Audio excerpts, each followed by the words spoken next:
long and was discharged the same month. Sometime between December 2012 and March of 2013, Heather and Mike packed up the kids and moved to Missouri. On March 4, 2013, another call was placed to report the abuse. This fifth call was made to the Missouri Department of Social Services, and the caller claimed that the couple forced Adrian to stand facing the corner for well over an hour. So long, they eventually forgot about him. The report further went on to allege that there were locks on Adrian's bedroom door and dead animals were rotting in the garage. The house was disgusting, with chicken bones all over the place and mice were scurrying about. It was also reported that Adrian was starting fires around the home. This type of call rises to what is characterized as a level 2 call, which is basically a medium-level emergency. The social worker assigned to this case was Rebecca Caldwell, who arrived at the house and proceeded to interview Adrian in front of Heather and his dad. Despite a signed order against it, Mike and Heather continued to live together. This probably wasn't even noted in the report, though. Another glaring flaw in the Child and Family Services system is that agencies, especially agencies that cross state lines, generally don't communicate with each other at all. This allows far too many abusers to evade getting caught up on the systems that might hold them accountable. Caldwell determined the following after her home visit and interview. The home was in appalling condition, and there was a lock on Adrian's door, but it wasn't actually attached to the door trim. Mike dismissed the squalor they were living in, explaining that they were moving. Still, dead rabbits were discovered inside of garbage bags within the garage. There was a follow-up interview on April 5, 2013, where yet again, Adrian was interviewed in front of his abuser. He had bruising on his forehead and cheek, but it was simply overlooked as dirt. During the interview, Heather did admit to being involved with an ongoing DCF case back in Kansas, saying that the children were removed from her care. Despite Heather's own admissions to being involved in another case of having her kids taken from her, and despite the obviously horrid conditions that this family lived in, Caldwell simply provided Heather with a phone number for counseling services. No other follow-up visits took place. Case closed. On July 18, 2013, the sixth call of suspected abuse was made. The caller alleged that the children were neglected and being severely abused. The caller felt immediate emergency intervention was required. The reporting party stated that Heather would, quote, beat the living daylights out of the kids for no reason at all. It was believed that she was selling meth from the home, and worse, the kids were left on their own, often for hours on end.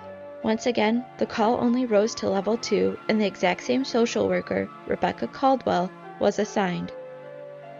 She had some help this time, however. A social worker, Heather Miller, went to the home to interview Adrian, which she successfully did. Adrian admitted to her that his dad hurt him. When asked for more information, Adrian went on to say that he was kicked in his back and head and punched in the tummy by his dad. Adrian went on to say Heather hurt him too, by throwing him on the ground and pulling on his ears. A child forensic interview was conducted at a CAC, or Child Advocacy Center, and Adrian was still quick to disclose the abuse he suffered daily.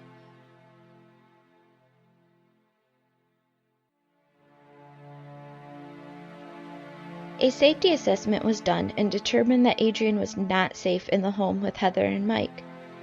Despite this determination, the Missouri Department of Social Services decided not to remove Adrian from the house. Instead, they would first carry out intense in-home services in an attempt to prevent neglect and stop the abuse before it happened.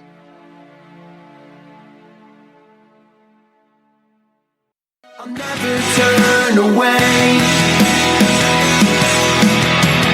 I won't let you give us one last heart to break. I'll never turn away. I won't let you give us one last heart to break.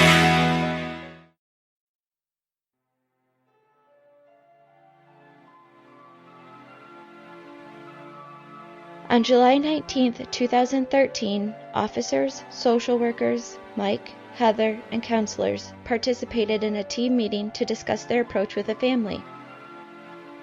DSS concluded that Adrian suffered from severe mental health issues and needed immediate counseling.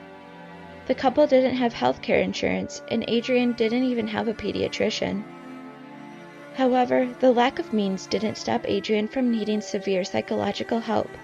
Play therapy was also recommended, along with the admonishment that Adrian's bedroom doors shouldn't be locked.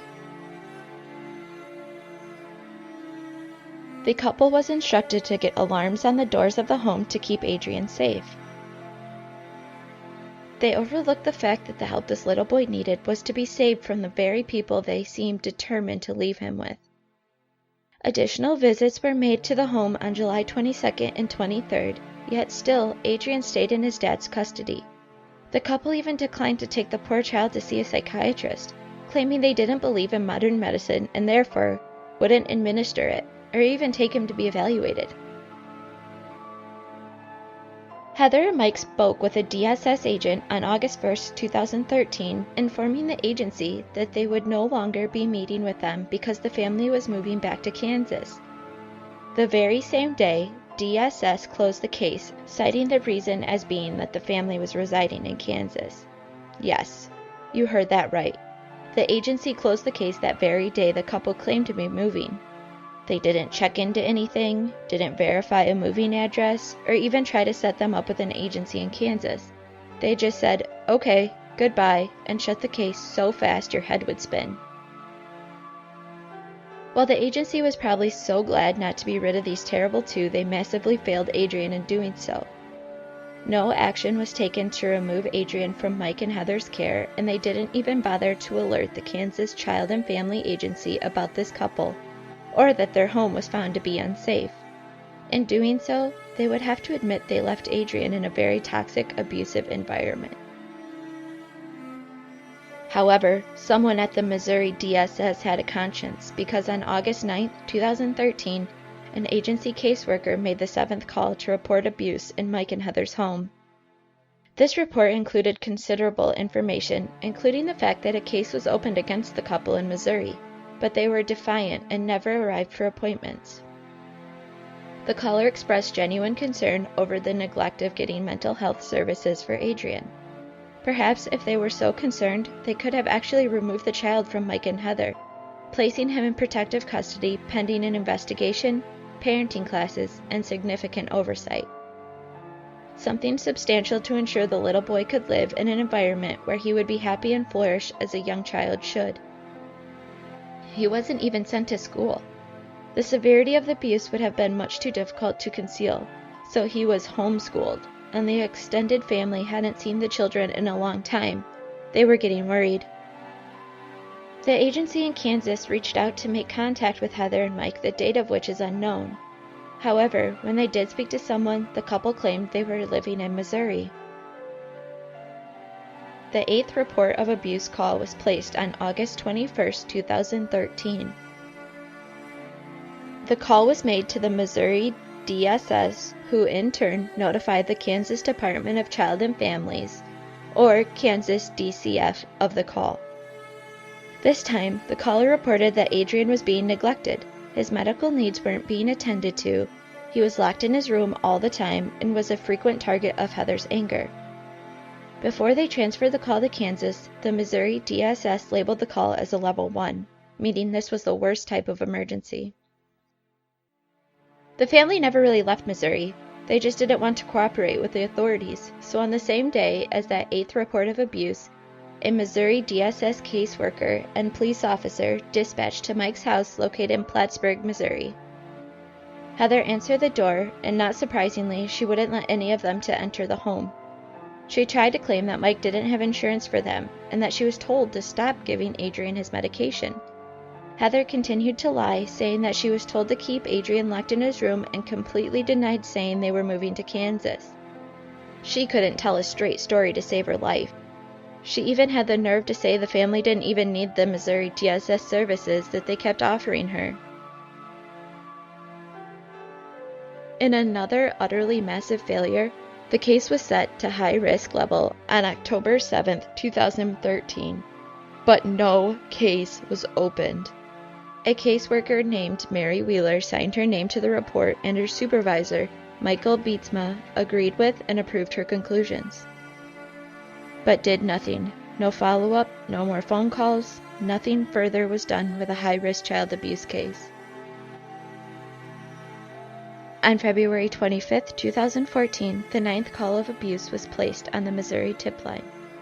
This time, the caller reported that Adrian was being locked in his room yet again. The call was put immediately at a level 1 response, which means an immediate response is required. Amanda Donnelly was the caseworker assigned and made contact with Mike straight away. Mike's words were horrifying. He stated that Adrian was eating everything he could get his hands on, and readily admitted to locking his son up in his bedroom at night. Mike continued saying he kept Adrian away from the other children. He stated though the family moved to Kansas, he felt Adrian would actually be better off if he were given away to the state's custody.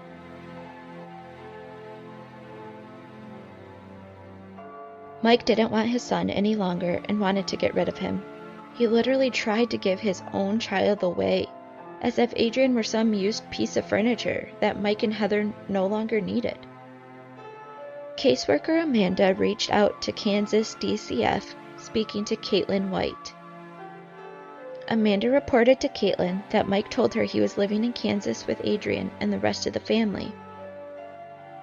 Just to be sure the family was no longer in the state, Amanda and a uniformed police officer went to Mike and Heather's home in Missouri on March 3, 2014. The family was still there. Amanda met with Adrian, noting the marks on his face, forehead, and chin. The little boy said he was made to stand in the corner doing jumping jacks and push-ups all day. These people were inflicting corporal punishment on their poor child, who had done absolutely nothing wrong. Adrian told Amanda about an injury he sustained from Mike, showing her lacerations on his wrists, explaining that Dad taped up his legs and arms as a discipline. In a brief reprieve, a voluntary placement agreement was executed on Mike and Heather, temporarily removing Adrian from their custody. This was on March 4, 2014, the very next day after Amanda's interview with Adrian. The little boy was brought to the Family Guidance Center so he could receive much-needed mental health services and foster placement. He was immediately diagnosed with PTSD and sent for extended treatment at the Spofford Residential Treatment Center in Grandview, Missouri. His stay there lasted from March 7th through September 4th. Doctors observed that Adrian displayed disturbing behaviors that are entirely consistent with those of someone who has long suffered from severe abuse. Some of these behaviors included hoarding food, running away, night terrors, suicidal ideations, aggression, hurting animals and people, sexually acting out, and even setting fires.